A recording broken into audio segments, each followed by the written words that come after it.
بسم اللہ والصلاۃ والسلام علی رسول اللہ۔ جیسے ہی ماہ مبارک ماہ ربیع الاول کا مہینہ شروع ہوتا ہے تو اعتراضات کی ایک بھرمار عوام اہل سنت کی طرف کر دی جاتی ہے۔ کہاں لکھا ہے میلاد منانا کی شرعی حیثیت کیا ہے، میلاد کس صحابی نے منایا، کیا رسول اللہ نے میلاد منایا؟ یہ وہ باتیں ہیں، یہ وہ اعتراضات ہیں جو عوام اہل سنت پر کیے جاتے ہیں۔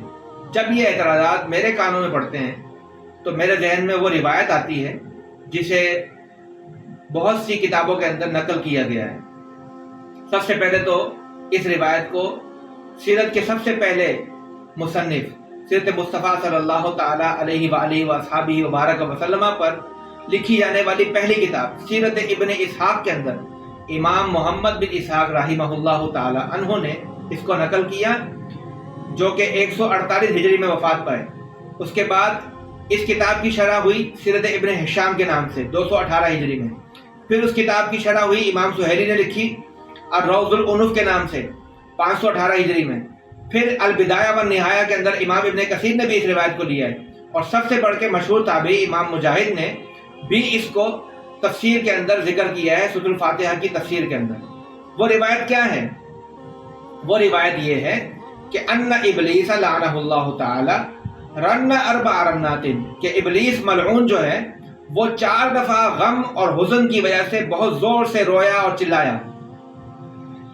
رنتن حین لعن، پہلی دفعہ اس وقت چلایا جب اس پر لعنت کی گئی۔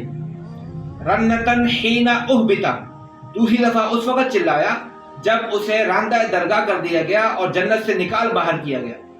وَرَنَّةً حِينَ وُلِدَ رسول اللہ صلی اللہ تعالی علیہ وآلہ وصحبہ وبارک وسلم، اور تیسری دفعہ وہ زور سے رویا اور چلایا جب سرکار دو عالم صلی اللہ تعالی علیہ وآلہ وصحبہ وبارک وسلم کی ولادت باسعادت ہوئی۔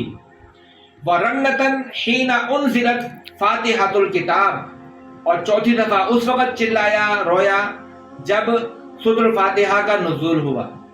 اب یہ روایت جب بھی میرے سامنے آتی ہے تو میں ان اعتراضات کرنے والوں کے اعتراضات کو سنتا ہوں اور ہنستا ہوں کہ یہ کس کی سنت پر عمل کر رہے ہیں۔ اور شاکان مصطفیٰ، اہل اسلام، عوام اہل سنت تو اس ماہ مبارک کے اندر حضور کی ولادت کی خوشیاں منانے سے تھکتی نہیں ہیں، اپنا جوش، اپنے عقیدتوں کا اظہار کرتی ہے، حضور کو خراج تحسین اور خراج عقیدت پیش کرتی ہے، جبکہ یہ اعتراضات کرنے والے نہ جانے کس کی سنت پر عمل کر رہے ہیں۔ اسی لیے ہمارے بہت ہی مشہور عالم دین شیخ الحدیث و تفسیر مفتی احمد یار خان نعیمی رحمہ اللہ تعالی عنہ نے کیا خوب شعر ارشاد فرمایا کہ نثار تیری چہل پہل پر ہزاروں عیدیں اے ربیع الاول، سوائے ابلیس کے جہاں میں سبھی تو خوشیاں منا رہے ہیں۔